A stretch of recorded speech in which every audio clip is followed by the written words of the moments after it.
IIT ಪದವೀಧರೆ offer ಪುರಸ್ಕರಿಸಿದ್ದಲ್ಲ, ಒಪ್ಕೊಂಡಿದ್ದಲ್ಲ, reject ಮಾಡಿದಂಥ offer ಎಷ್ಟದು ಗೊತ್ತಾ? 32 ಲಕ್ಷ ರೂಪಾಯಿಗಳ ಆಫರ್ ರೀ.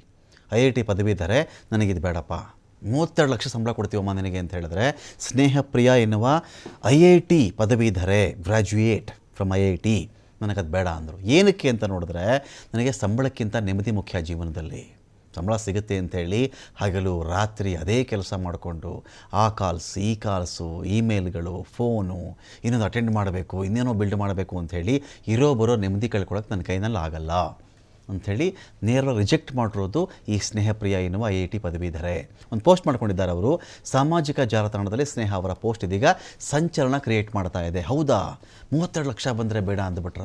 ಇಲ್ಲದವ್ರಿಗೆ ಆ ಒಂದು ಮಾತಿರುತ್ತೆ, 32 ಲಕ್ಷ ರೂಪಾಯಿಗಳು ನಾನಾಗಿದ್ದಿದ್ರೆ ಅಯ್ಯೋ 32 ಲಕ್ಷ ತೊಗೊಂಡು ಆ ಕಾರ್ ತೊಗೋತಿದ್ದೆ, ಈ ಕಾರ್ ತೊಗೋತಿದ್ದೆ, ಮನೆ ತೊಗೋತಿದ್ದೆ, ಅಯ್ಯೋ ನಾನು ಹಂಗೆ ಬದುಕ್ಬಿಡ್ತಿದ್ದೆ, ಫಾರಿನ್ಗೆ ಹೋಗ್ಬಿಡ್ತಿದ್ದೆ, ಏನೇನೋ ನಾನು ಕೊಂಡ್ಕೊಂಡ್ಬಿಡ್ತಿದ್ದೆ, ಇದೆಯಲ್ಲ.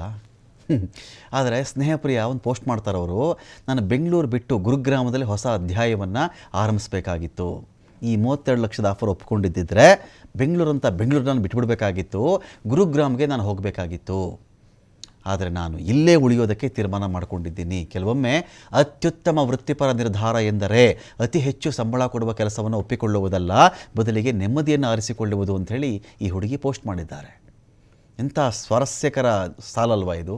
ಕೆಲವೊಮ್ಮೆ ಅತ್ಯುತ್ತಮ ವೃತ್ತಿಪರ ನಿರ್ಧಾರ ಎಂದರೆ ಅತಿ ಹೆಚ್ಚು ಸಂಬಳ ಕೊಡುವ ಕೆಲಸವನ್ನು ಒಪ್ಪಿಕೊಳ್ಳುವುದಲ್ಲ, ಬದಲಿಗೆ ನೆಮ್ಮದಿಯನ್ನು ಆಯ್ಕೆ ಮಾಡಿಕೊಳ್ಳುವುದು ಅಂತ. ಒಳ್ಳೆ ಸಂಬಳ, ಒಳ್ಳೆ ಕೆಲಸ ಅಂತೆ, ಅದನ್ನು ಚೂಸ್ ಮಾಡೋ ಬದಲು ನಿಂಗೆ ನೆಮ್ಮದಿ ಬೇಕಾ, ಒಳ್ಳೆ ಕೆಲಸ ಬೇಕಾ, ಜಾಸ್ತಿ ಸಂಬಳ ಬೇಕಾ ಅಂದರೆ ನನಗೆ ನೆಮ್ಮದಿ ಸಾಕಪ್ಪ ಅಂತ ಪೋಸ್ಟ್ ಮಾಡ್ಕೊಂಡಿದ್ದಾರೆ ಇವರು. ತಮಗೆ ಬೆಂಗಳೂರು ನಗರದ ಮೇಲಿರುವ ಪ್ರೀತಿ, ಇದು ಅನೇಕ ಉತ್ತರ ಭಾರತೀಯರಿಗೆ ಒಂದು ಪಾಠ ಕೂಡ. ಇದು ಏನು, ಸುಮಾರು ಜನ ನಮ್ಮಿಂದ ಬೆಂಗಳೂರು ಅಂತಾರೆ ಅವರು. ನಾವಿರೋದಕ್ಕೆ ಬೆಂಗಳೂರು, ಕೆಲವರು ಮಾತಾಡ್ತಿರ್ತಾರೆ ಇದನ್ನು, ನಮ್ಮಿಂದ ಬೆಂಗಳೂರು, ನಾವಿಲ್ಲದೇ ಇದ್ದಿದ್ರೆ ಬೆಂಗಳೂರು ಅಂತಾರೆ. ಇವ್ರು ಇರದೇ ಇದ್ದಾಗ ಬೆಂಗಳೂರು ಯಾವುದೋ ಕಾಲದಲ್ಲಿ ಕೆಂಪೇಗೌಡ ಡೆವಲಪ್ ಮಾಡಿಬಿಟ್ಟಿದ್ದೀರಿ ರೀ. ಇವ್ರು ಬರೋಕ್ಕೆ ಮುಂಚೆ ಕೆಂಪೇಗೌಡ ಡೆವಲಪ್ ಮಾಡಿಬಿಟ್ಟಿದ್ರು. ಇದನ್ನು ಸಾಫ್ಟ್ವೇರ್ ಡೆವಲಪ್ ಮಾಡಿದೆ, ಅನೇಕ ತಂತ್ರಜ್ಞರು ಡೆವಲಪ್ ಮಾಡಿದ್ದಾರೆ. ನಮ್ಮ ಪೂರ್ವಿಕರು ಇಲ್ಲಿ ಕೆರೆಗಳನ್ನು ನಿರ್ಮಾಣ ಮಾಡಿ ಡೆವಲಪ್ ಮಾಡಿದ್ದಾರೆ, ಅದನ್ನು ಉದ್ಯಾನವನಗಳನ್ನು ಕಟ್ಟಿ ಅವರು ಡೆವಲಪ್ ಮಾಡಿದ್ದಾರೆ. ಒಳ್ಳೆ ಮಳೆ ಬರುವಂತೆ ಡೆವಲಪ್ ಮಾಡಿದ್ದಾರೆ, ಒಳ್ಳೆ ಹವಾಮಾನ ಬರುವಂತೆ ಡೆವಲಪ್ ಮಾಡಿದ್ದಾರೆ. ಸುತ್ತಮುತ್ತಲ ಗ್ರಾಮಾಂತರ ಪ್ರದೇಶಗಳಿಂದ ಬರ್ತಕ್ಕಂಥ ಜನಗಳಿಗೆ ಒಳ್ಳೆ ಮಾರ್ಕೆಟ್ ಮಾಡಿ ಯಾವುದೋ ಕಾಲದಲ್ಲಿ ಡೆವಲಪ್ ಮಾಡಿದ್ದಾರೆ.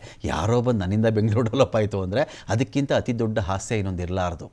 ಆ ತರಹ ಬೀಗುವಂಥ ಉತ್ತರ ಭಾರತೀಯರ ನಡುವೆ ಈ ಸ್ನೇಹಪ್ರಿಯ ಹಾಕಿರ್ತಕ್ಕಂಥ ಪೋಸ್ಟ್ ಇದೆಯಲ್ಲ, ಬೆಂಗಳೂರು ಅಂದರೆ ನನಗೊಂದು ಪ್ರೀತಿ, ಅದು ಇಲ್ಲಿ ಸಿಗುವಂಥ ಒಂದು ಸೆಕ್ಯೂರ್ಡ್ ಫೀಲ್ ಇದೆಯಲ್ಲ, ಸುರಕ್ಷಿತ ಭಾವನೆ ಇದೆಯಲ್ಲ, ಈ ತೀರ್ಮಾನಕ್ಕೆ ಬರಲಿಕ್ಕೆ ಅದೇ ನನಗೆ ಕಾರಣ. ನನಗೇನು ಕಾರಣ ಅಂದರೆ IIT ರೂರ್ಕಿಯಲ್ಲಿ ನಾನು ಓದ್ತಾ ಇದ್ದೆ. ಆಗ ನಾನು ದೆಹಲಿ NCR ಪ್ರದೇಶಕ್ಕೆ ಸುಮಾರು ಸಲ ಭೇಟಿ ಕೊಡ್ತಾ ಇದ್ದೆ. ಆಗ ಅಲ್ಲಿನ ಕೆಲವು ವೈಯಕ್ತಿಕ ಅನುಭವಗಳು ನನಗೆ ಅಷ್ಟೊಂದು ಸರಿ ಅಂತ ಅನ್ನಿಸ್ಲಿಲ್ಲ. ಸೇಫ್ಟಿ ದೃಷ್ಟಿಯಿಂದ ದೆಹಲಿಗಿಂತ ಬೆಂಗಳೂರೇ ನನಗೆ ಸೂಕ್ತ ಅಂತ ಅನ್ನಿಸ್ತು. ಬೆಂಗಳೂರು ನಗರದ ಜನರ ಆತ್ಮೀಯತೆ, ಸುರಕ್ಷಿತ ವಾತಾವರಣ, ಇಲ್ಲಿನ ಜೀವನ ಶೈಲಿ ತಮಗೆ ಮನೆಯಂಥ ಅನುಭವವನ್ನು ಕೊಡುತ್ತೆ ಅಂತ ಹೇಳಿ ಅವರು ಪೋಸ್ಟ್ ಮಾಡಿಕೊಂಡಿದ್ದಾರೆ. ಬೆಂಗಳೂರಲ್ಲಿ ಅಥವಾ ದೇಶದ ಯಾವುದೋ ಭಾಗದಲ್ಲಿ, ಪ್ರಪಂಚದ ಯಾವುದೋ ಭಾಗದಲ್ಲಿ ಕೆಟ್ಟ ಘಟನೆಗಳು ನಡೆದಿವೆ. ಹಾಗಂದ ಮಾತ್ರಕ್ಕೆ ಇಡೀ ಊರನ್ನೇ ನಾವು ಬ್ರ್ಯಾಂಡ್ ಮಾಡಬಾರ್ದು, ಕೆಟ್ಟದ್ದು ಅಂಥೇಳಿ. ಇಲ್ಲೂ ಅಲ್ಲೊಂದಿಲ್ಲೊಂದು ಆಗಬಹುದು. ಆದರೆ ಅವ್ರು ಕಂಪೇರ್ ಮಾಡಿ ಹೇಳ್ತಾ ಇದ್ದಾರೆ, ನನಗೊಂದು ಸೆಕ್ಯೂರ್ಡ್ ಫೀಲ್ ಸಿಗುತ್ತೆ ಇಲ್ಲಿ ಲೈಫ್ ಸ್ಟೈಲ್ ಇಷ್ಟ ನನಗೆ, ಈ ಜನ ಇಷ್ಟ ನನಗೆ ಅಂಥೇಳಿ ಅವ್ರು ಪೋಸ್ಟ್ ಮಾಡೋ ಮೂಲಕವಾಗಿ ವಿಶ್ವದಾದ್ಯಂತ ಈ ಒಂದು ಪೋಸ್ಟ್ ಇದೀಗ ವೈರಲ್ ಆಗ್ತಾ ಇದೆ.